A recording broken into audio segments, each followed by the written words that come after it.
All right, guys, it's intro weekend podcast time. We are back here for Circuit of the Americas. No preview for this week, but let's discuss that insane qualifying and sprint race. So down here, it was a early morning sprint at 4 o'clock in the morning. So that was a rewatch for me personally. And then a nice 8 a.m. quali, which was awesome. And holy shit, the McLarens are on the back foot again. And who would have thought this? Because honestly, in my preview notes that I would usually write up for a preview pod, I was sort of leaning towards talking about how, this should really be a track for the papaya cars. And this was one thing I was even in discussions with other friends and stuff like that. If Verstappen is quick at a track like this, if the Red Bull can hook it up in qualifying and in race trim at COTA, where else are they going to be quick? I mean, we've still got tracks like Qatar, Brazil, right? Abu Dhabi, that typically, for the most part of the year, the McLaren car would be dominant as fuck. But, if this is a sign that Verstappen does have a new fast car under him, this championship is about to get a whole lot more interesting. And I'm here for it. I'm definitely here for it. But I do have to say my biases are obviously towards Oscar.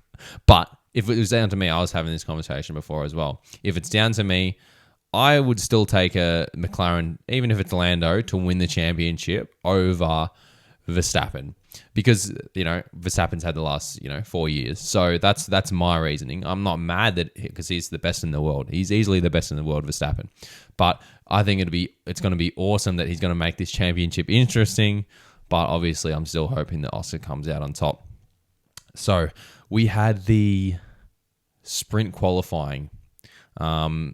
Practice was okay, but I feel like Ferraris all of a sudden in the sprint and in both the qualifyings found a little bit of pace, but then they just didn't have it in the race. And I don't know, it's like they just couldn't execute what they wanted to, although they sort of had the car there.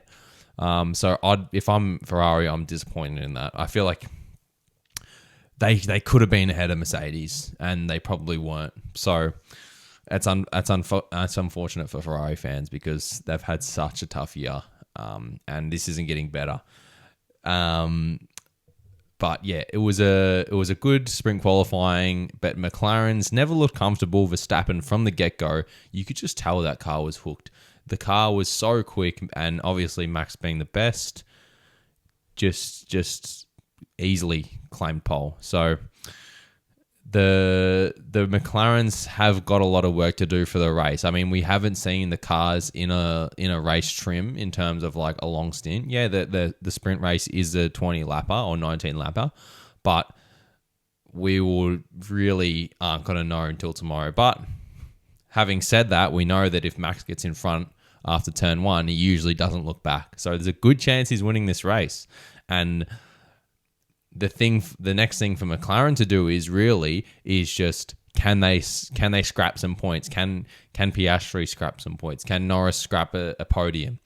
Because Max is going to keep gaining, and he will, and he won't stop. And Max has the fortitude of someone who's won world championships and knows how to go to the end. Whereas Piastri's looking like he's folding a little bit. Not because of he's not skilled enough, but he's obviously never been in this position before. This is his third season, and he's extremely young, extremely talented. But it does look like he's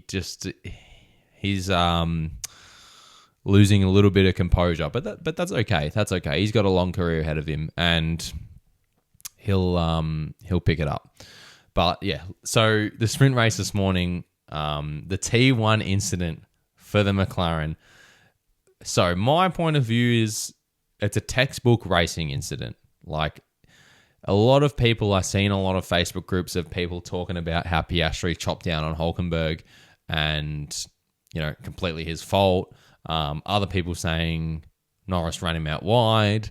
But look, there's no real way you can penalise that incident at COTA. I mean, we know that this turn one is infamous for things like that happening because of how wide the track is, that on that main straight, the track is so wide up to T1, and then you've got this tight hairpin where all of a sudden the track closes in and essentially cuts everyone off. So you could have guys going 4 wide down the main straight in the braking zone, but as soon as they go to turn in, there's no room for 4 cars anymore. So that's often what happens, and then you'll get people, for example, like Norris and like Verstappen's line, where they're trying to hold the inside, and that's what they're relying on, and that's what they did. But Norris was squeezing Piastri out by doing that. So Piastri's like, right, fuck it, let's go for the undercut, and we'll swoop back in around on the inside, and he cut in hard. He cut in probably a little bit too hard, but he did cut in hard to try and get back under him. And while he's done that, Hülkenberg and Alonso are there, and Hülkenberg just cleans him up. So, disappointing. Piastri did turn in hard, but definitely a racing incident for me. T1 there is just infamous for shit like that, and it's happened again. And Verstappen had a great runway to a great win, and he drove well because he is the best. And it was just unfortunate for the guys that got knocked out. And yes, disappointing for Hulk and Alonso because they both qualified exceptionally well. I was going to talk about the Sauber trying to come back up a little bit, and Bortoletto did have a stinker, but the Hulk held it down, and it was disappointing that he went out that way because he was going to be on for a good result, as to Alonso. But that's what it is. And then Stroll also ran off. Who did he run into the back of? He ran into the back. Ocon. Yeah, in the last 3 laps, I think lap 16, he cleaned up Ocon, and that essentially ended the race under safety car. Oh yeah, and Russell also had a big lunge at Verstappen, which was interesting to see. It's always funny to see Verstappen getting dive bombed like that. He has a big reaction on the radio, but Verstappen races hard like that as well. So I mean, there shouldn't be any surprise that drivers should be afraid to have a crack at Verstappen, like he would to any other driver. Fair is fair. Verstappen is known for his big dive bombs and forcing drivers out wide. And he should expect the same back from people who he races that hard against. And I don't think there's anything wrong with that, as long as you're keeping your car within the limits and giving the other car enough room. No worries at all. And that was same with, there was an overtake down to that hairpin as well, where Ollie Behrman was trying to hold a position. I think it was against Kimi Antonelli.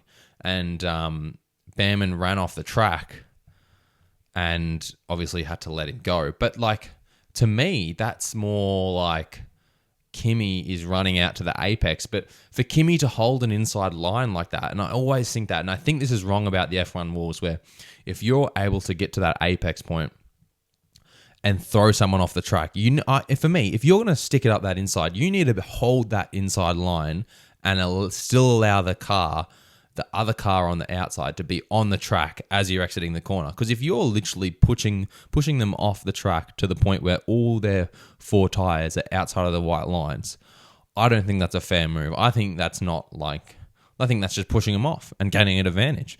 So that is one thing I think that needs to be tweaked in the rules. But yeah, that's what happened there. And Kimi, I think, to me, didn't leave him enough room. And Behrman, if he kept turning down on him, would have forced contact. So that was unfortunate for him, I thought, but it is what it is. So, but overall, great race. I mean, I thought it was more like a 7 out of 10, that race.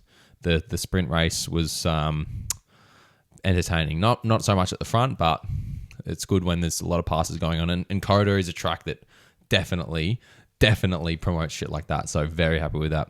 And then it just makes me more excited for the race tomorrow. I mean, we're going to have Piastri trying to make up positions immediately.